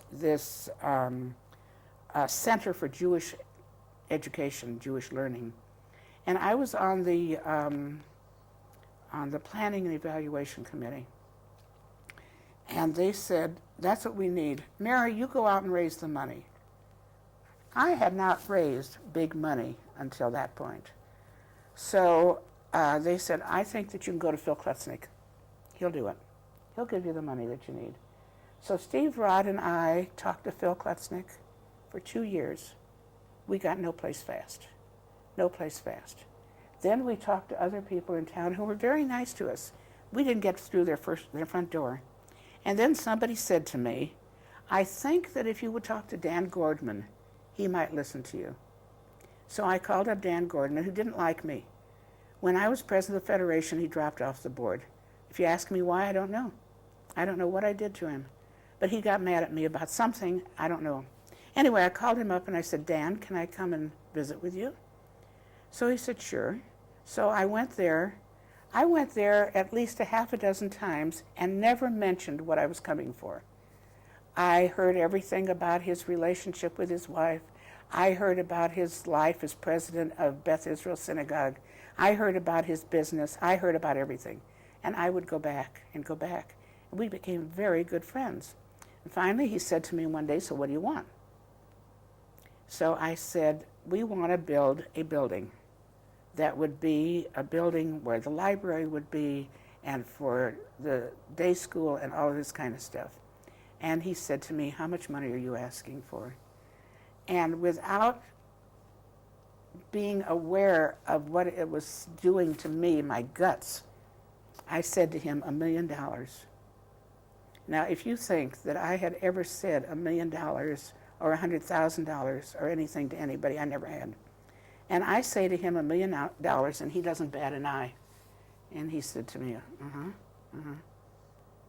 "Okay, we'll talk about it." And I walk out of there saying to myself, what did I do? What did I do here? One day he called me up and he said to me, "Esther and I would like to talk to you." And that's how it happened. And so he gave us the $1 million. But it was with the understanding that the building was going to be a $3.5 million building, and I was going to raise all the rest of the money, and it was going to be named for the Gordmans, but it was going to be the library and this and that. It was going to be a lot of things. Well, it wasn't, because then the committee, who thinks they know all and everything, took about 7 years to decide what we were going to do. And then they made the decision that the library was not moving, that everything else was not happening as we had planned it, but that the day school would go into that building. That's what would go into the building. Then I had to go back to Dan and say to him, "This is where we are." And he was nice enough to say to me, "Okay." And then he got sick and he died. And Esther got sick and she died. And we built the building and we named it for the Gordmans, and it is where the day school is. Well, in the process of all of this, I'm working with Marty Schuckert, who I just love. I think he's superb, great. And one day I say to Marty, "Listen, Marty, if we're ever going to have a museum for the Historical Society, I think this is where we have to have it." He says, "Okay, where do you want it?" So I said, "In the building. I don't know where." He said, "I'll figure it out." He figures out the space that we now have, and he says to me, "This is what you can have." And I say, "Thank you," because, I mean, whoever thought? And it's going to be connected to the Jewish Community Center. But I need money for it. Well, what had happened is that when we talked originally about a library for the center to be added, to be moved, I was supposed to go to Henry and Dorothy Rikus and ask for $500,000 for the library. And what do you know? They said yes. So here I am with the $500,000 for the library that isn't going to go there. So then I go back to Henry and Dorothy and say, "I am so sorry, but this isn't going to be the way it is. But we want to build a museum, and we need $100,000. Well, they were tickled to death, to give me $100,000. So that's how we got the museum. That's how we got the museum. And that's how we restored the synagogue. Now, the synagogue had closed 10 years before that. That's the same synagogue that was on 24th and Nicholas that my parents were married in, that was moved to 31st and Cummings because they were going to build Kellam's school swimming pool or something over there.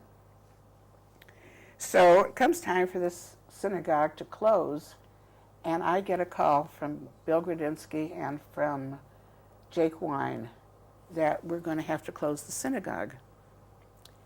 What are we going to do? So I said, "I'll be over." So I went over there, and you have to realize that when I was a kid, I used to go there and sit upstairs with my mother and look down to where my father and my grandfather, my uncles, my brother were all sitting. So I go there, and I go with Jake Wine upstairs to where I used to sit with my mother. And I say to him, "Well, we can't throw this away. We have to save it. And that's what we did. Jake Wine and Bill Gradinsky and I said, we've got to save it. And then I put together with, I don't even remember with who, the closing of that synagogue. And then I called Irv Reinglass. Irv Reinglass, who I didn't know anything about him, but I said to somebody, there's got to be somebody who knows more about this than I do. I don't know anything about closing a synagogue or saving it or anything. They said, call Irv Reinglass. So I called Irv. He was a custom builder. Wonderful, wonderful. I said to him, come on over with me and let's go see this synagogue and see what we can do about it. So we went over and he said, oh, I can save it. I can take the ark apart and I can take the bema apart and I can do all that and you can put it in storage until you need it. And that's what we did. And then he said to me, and I will put it together for you. And then he developed cancer and he died.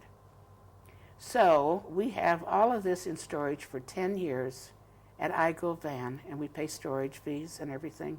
We don't know what to do with it. Now all of a sudden we've got this other building going up, the Gordman Center, and it's got this great big room. And with Marty, and we bring in Bob Bodner, who is an authority on how to do this, and we say to him, this is what we have. And so as a result, we now have a restored Kapuya synagogue in that space. And then the Goldston Foundation told us that they would give us some money if we had something else that we needed. Now, Herb Goldston was a sort of a friend of mine at one point till he got mad at me. He was the person who gave us the money for the landmark exhibit. When we were doing that exhibit, I had maybe $2,500 from whoever. Phil Klutznick, I think, gave us. Phil Klutznick and Mort Richards. And we had the landmark exhibit, and it was going to cost us to put it together. So somebody said to me, go to Herb Goldston. He'll give you money. Well, Herb Goldston was not somebody that I knew or that I wasn't scared to death of. And so I call him up and I say to him, I'd like to meet with you. And he says, okay. And I go there prepared to ask for $10,000. Now you have to realize that $10,000 to me is a lot of money, and I don't know how to ask for it. And I had not raised a lot of money like that. And I sit with him and I'm talking, and he says, so what do you want? And I say $5,000.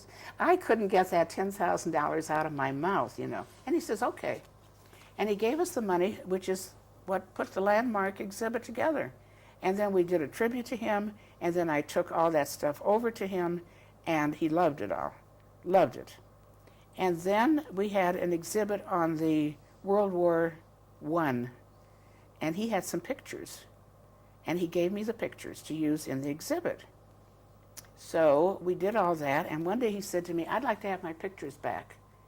So I said, okay, I'll get them for you, not thinking there was any kind of a time element. So I didn't get them for him the next Monday or the next week, and he got mad at me.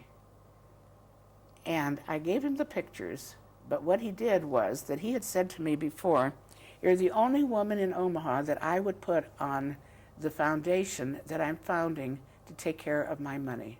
You're the only woman. So I said, thank you very much. But then he got mad at me, took me off of the list. So he has no women on there. But we go to them for money. And they gave us money for a whole wall. Howard Kaslow's, who I talked to, and Joe Kirschenbaum. And they gave us money for that whole wall in the museum that is devoted to all the synagogues. That was $50,000 from them. So, you know, gradually we have gotten money from a lot of different people for a lot of different things. And so we now have the museum, and now we have the wall on the economic wall, which is magnificent. And now we're doing the other wall on the fifth commandment, honoring thy mothers and thy fathers. And, we're doing the other wall on 50th wedding anniversaries. We're doing all these things. And so we are living, and not living too badly. Not living too badly. But a lot of it happens because somebody listens to you, or somebody dreams with you, or somebody is generous with you, or somebody believes in what you're doing, or somebody says, golly, that's what we need, and either joins for $25 or for $5,000 or whatever. I think that we've been very, very fortunate in the direction we've gone in for the Historical Society. I pray that it continues long after we're all gone, and I hope it will. I think that we have added to the wealth of the community because of the exhibits that we have done, of the publications that we've put out, of the museum. We have the prospect now of a second museum next to our office because the community center is reconsidering space, and I think we're getting the room next to where we are, which will be like a reading room and a museum. We have talked to people about making it into a museum, and possibly there is some money there. You know, unfortunately, you need money for all these things, but along with the money, you need dreaming, and you need people who care, and I think we have that. And so I really feel blessed in all that we're doing. And I feel blessed, frankly, as far as I'm concerned with my life, because I think that not only was I born to people who were caring Jews about this community and about their family, but I was raised in a very positive Jewish manner. I was well educated thanks to my father, who eventually believed that I should go to college. I was fortunate in the friends that I had. I have been able to dream and to put dreams into action. And I'm here. I'm here. You know, to go back to my brother, I have always thought, ever since he died, what he could have been. What he could have been. And I have always felt that that was such a sadness. Not that we lost him, but that he didn't have a chance to live and to express himself. And I thank God for the fact that I am able to do that, and that I have reached this point in life where I have all the blessings that I have. And the truth of the matter is that Maury doesn't leave me. Maury is with me in everything that I do. He supported me all the way through. He didn't always agree with me. And he didn't always think that I was right in what I did, but he supported me. And I think he still is. I think he still is. And my children are blessed children. They should all stay well. And that's all I pray for at this point in my life, is that we stay well, that we maintain our sanity, that we don't end up with Alzheimer's and all those other horrible, horrible diseases, that we can accomplish what we have set out to do. And I thank God all the time. I really do. I thank God almost every day of my life for what I have. Mary, is there a message that you would like to leave for your children, your grandchildren? Well, you know, it's interesting. Their lives are different than mine. They, I think, are aware of the fact that they're Jews, but not into practicing it the way I did. But they didn't have the parents that I had. I think that they are all bright. They're all bright. Brilliant, I don't know, but bright. I think they're all being given the very best in education, the best that their parents can possibly give them. I think they're all going to be okay. And I think that they will look at me and at my husband and at my parents now, because they will have pictures. What I've been doing is putting together my family life, my family tree. And so I have put together already 40 albums on my life and on Maury's life and on my parents' life and all of that, to leave to my children so that they will know who we are, who we were, what we did. It isn't so much what we accomplished. It's, were we decent human beings? Did we believe in God? Did we follow the Jewish religion? Yes, we did all these things. And I think that they will look with respect upon us.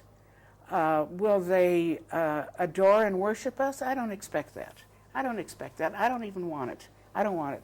I just want them to know that we were good people, and that I think that they're good young people, and I think they have great possibilities. I think that they will do something with their lives. I don't know what they'll do. I don't know exactly what they'll do, but I think that they are decent human beings raised by parents who care a very great deal, with grandparents who are, some of them still living, who really believe in what these kids are doing. And I think the next generation will follow what this generation has done. I look upon my grandfather, Jacob Fried, as the grandfather that I knew, who was a member of the Hebrew Club, who worked very hard for the Hebrew Club and probably could pay $1 a week dues, but who did it with dignity. And I look at my parents, who added a great deal to this community, through my mother through Mizrahi and Hadassah, my father through the grocers and through the